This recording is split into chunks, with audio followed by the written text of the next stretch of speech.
Next हम लोग observe करेंगे solubility of gases in liquid. Solubility of gases in liquid, अगर इसकी हम लोग चर्चा करेंगे तो इससे पहले के वीडियो में आपने ऑब्जर्व किया था solubility of solid in liquid. आज हम लोग पढ़ेंगे solubility of gases in liquid. वैसे भी कहा जाता है gases are completely miscible with each other, gas आपस में मिक्स हो जाते हैं, इंटरमिक्स, क्योंकि उनके बीच में इंटरमॉलिक्यूलर स्पेस बहुत ज्यादा होता है, इसलिए वो आसानी से इंटरमिक्सिंग, और आप जानते हैं इंटरमिक्सिंग के फेनोमेनन को हम लोग डिफ्यूजन कहते हैं। तो इसी तरह से हम लोग यहाँ पे gases are completely miscible with each other, ठीक। और gases also dissolve in liquid and solids, gas जो होते हैं वो लिक्विड में भी डिसॉल्व होते हैं, इसी को हम लोगों को पढ़ना है, और सॉलिड में भी डिसॉल्व होते हैं। तो कुछ एग्जाम्पल हम लेते हैं, जैसे आप सॉफ्ट ड्रिंक का इस्तेमाल करते हैं लाइक कोको कोला, पेप्सी, इस तरह से, तो आपको मालूम होगा उसमें कार्बन डाइऑक्साइड एसिडिक फ्लेवर देने के लिए उसमें डिसॉल्व होता है, और एसिडिक फ्लेवर देने के लिए कार्बन डाइऑक्साइड डिसॉल्व करते हैं हाई प्रेशर, हाई प्रेशराइज करके जो है CO2 गैस को वाटर में डिसॉल्व करते हैं। ऑक्सीजन की बात करते हैं, ऑक्सीजन जो होता है ये सफिशिएंटली सॉल्युबल इन वाटर होता है, बहुत ज्यादा सॉल्युबिलिटी वाटर में ऑक्सीजन की नहीं होती है।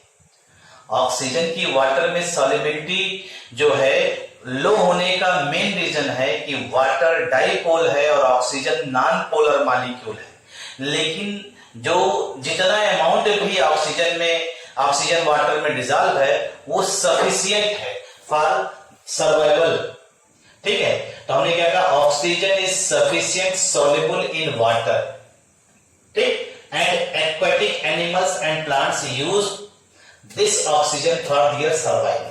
कहने का मतलब ऑक्सीजन वाटर में सॉल्युबल होता है, परसेंटेज कम है, लेकिन वो इतना सफिशिएंट है कि जो एक्वाटिक एनिमल्स और प्लांट्स हैं उनको उनके सर्वाइवल के लिए हमें भाई सांस लेने के लिए ऑक्सीजन की जरूरत होती है, और अगर एक्वाटिक एनिमल्स और प्लांट्स की हम लोग बात कर रहे हैं तो उसमें जो ऑक्सीजन है वो उतना वो सफिशिएंट है उनके सर्वाइवल के लिए। अब कुछ हमने आपसे कहा कि gases also dissolve in solid. आप देखते तमाम केमिकल रिएक्शंस में देखते हैं हाइड्रोजन प्रेजेंस ऑफ कैटलिस्ट, तो हाइड्रोजन जैसे देखिए solubility of hydrogen gas in palladium, palladium के सरफेस पे हाइड्रोजन गैस एब्जॉर्ब होता है, ये भी जो है आपका जो है गैस डिसॉल्व हो रहा है किसमें, पैलेडियम सॉलिड पे। तो ये कुछ सॉल्युबिलिटी से रिलेटेड है, gases in liquid, gases in solid और गैसेस इन गैसेस, इन सभी को हम लोग ऑब्जर्व कर रहे हैं। तो कुछ एक फैक्टर जो है वो सॉल्युबिलिटी को अफेक्ट कर, यानी factor affecting solubility of A gas in liquid, इनको हम लोग ऑब्जर्व करेंगे। और यहाँ पे जो मेन फैक्टर्स हैं वो है nature of the gas and the solvent. पहला फैक्टर है nature of the gas and the solvent, दूसरा फैक्टर है इफेक्ट ऑफ टेम्परेचर, और तीसरा फैक्टर है इफेक्ट ऑफ प्रेशर।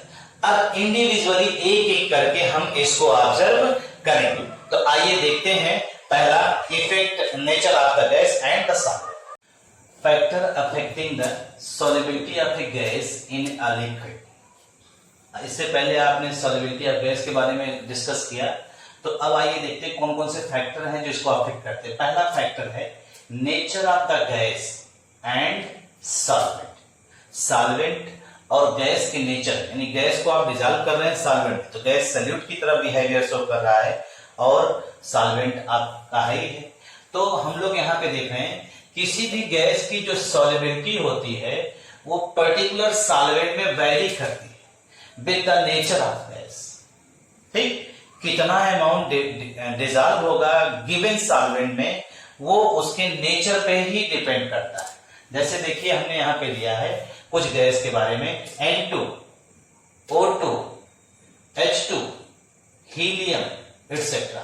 अगर गौर से देखिए ये सब नॉन पोलर, ये सब नॉन पोलर है, ये सब के सब डिसॉल्व होंगे वाटर में, लेकिन बहुत कम मात्रा में, स्मॉल एक्सटेंट में डिसॉल्व। उसी कारण हमने बताया कि ये सारे गैस जो होंगे कैसा नेचर शो करेंगे, नॉन पोलर नेचर होंगे। दूसरा है NH3, sulphur dioxide, HCl, carbon dioxide gas, ये सब ज्यादा सॉल्युबल होंगे वाटर में। कारण उसका वही चीज है, सॉल्युबिलिटी। दोनों सॉल्युबल, दोनों का अपना कुछ ना कुछ डाइपोल मोमेंट की तरह बिहेवियर शो कर रहा है। ये आपस में एक दूसरे से कंबाइन करेंगे, ये दोनों आपस में कंबाइन कर रहे हैं, ठीक।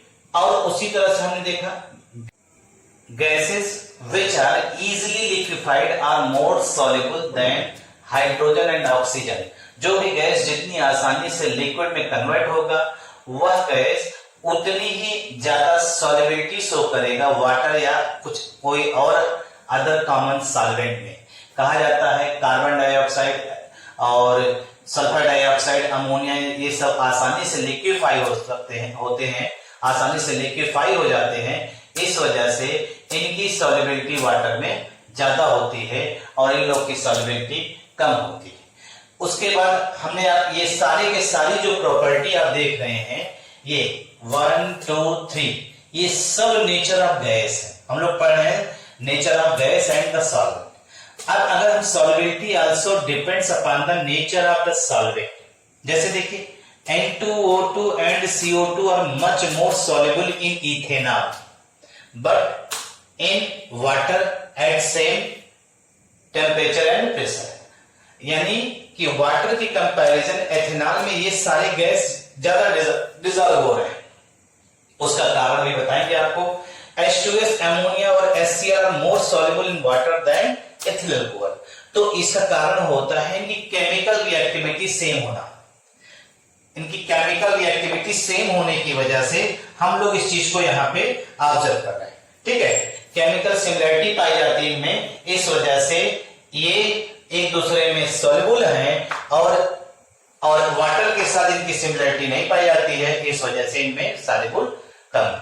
और साथ ही साथ इनकी बात हम लोग कर रहे हैं, जो भी गैस वाटर में डिसॉल्व होने के बाद कंपाउंड का फॉर्मेशन कर दे या आयन का फॉर्मेशन कर दे, वो क्या होते हैं, वाटर में सॉल्युबल होते हैं। जैसे हम लोग यहाँ ऑब्जर्व करें कि NH3 है, NH3 को अगर वाटर में डिसॉल्व कर रहे हैं, जैसे आपने NH3 गैस लिया और उस NH3 गैस को वाटर में डिसॉल्व करें, तो देखिए क्या चीज है। NH3 गैस लिया आपने, NH3 गैस को अगर वाटर में डिसॉल्व किया तो आपका जो बन रहा है वो NH4OH, ये इसका फॉर्मेशन हो जा रहा है। इसी तरह से अगर आप HCl ले रहे हैं, HCl को वाटर में डिसॉल्व कर रहे हैं, तो ये बन जा रहा है H+aqueous और +Cl -aqueous। तो ऐसे कंपाउंड जो वाटर में डिसॉल्व होने के बाद तो कंपाउंड का फॉर्मेशन कर दे या तो आयंस का फॉर्मेशन करते हैं, ऐसे कंपाउंड जो है वो वाटर में सॉल्युबल होंगे। यही सेम रिएक्शन और अदर सॉल्वेंट में, बेंजीन है, एथिल अल्कोहल में लेस नहीं शो करेगा, इसलिए इसकी सॉल्युबिलिटी एथिल अल्कोहल बेंजीन में कम पाई जाती है। तो ये आपका हुआ nature of the gas and the solvent. अब नेक्स्ट आइए दूसरा factor. Second factor is effect of temperature. कहा जाता है कि जो सॉल्युबिलिटी गैस की होती है लिक्विड में, वो डिक्रीज करती है with rise in temperature. Rise in temperature solubility gas की डिक्रीज करती है। जैसे आपने किसी गैस को किसी सॉल्वेंट में डिसॉल्व किया, तो ये गैस को जब सॉल्वेंट में डिसॉल्व कर रहे हैं तो ये डिसोल्यूशन प्रोसेस है, और जो डिसोल्यूशन प्रोसेस है वो कैसा इन नेचर है, एक्सोथर्मिक। हीट इवॉल्व हो रही है ना, ये वाला प्रोसेस हो गया एक्सो।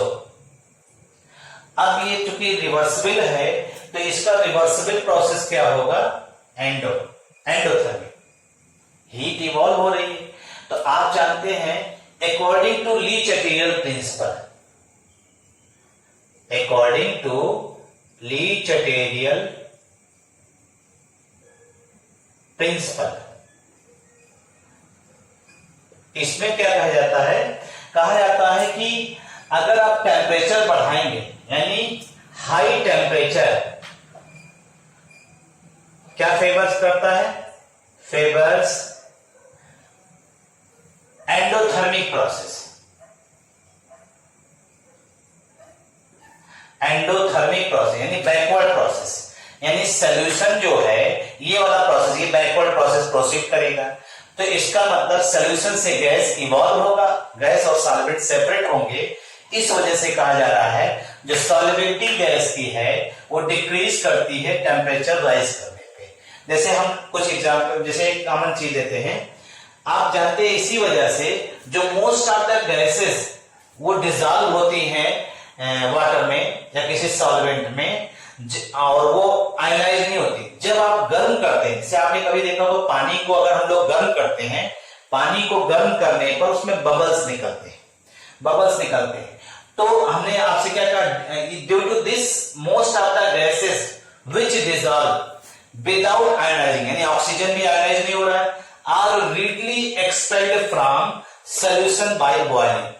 तो इसी वजह से वहां से गैस के रूप में, वो बबल्स के रूप में वहां से जब आप गर्म करते हैं तो बबल्स के रूप में वहां से निकलते हैं।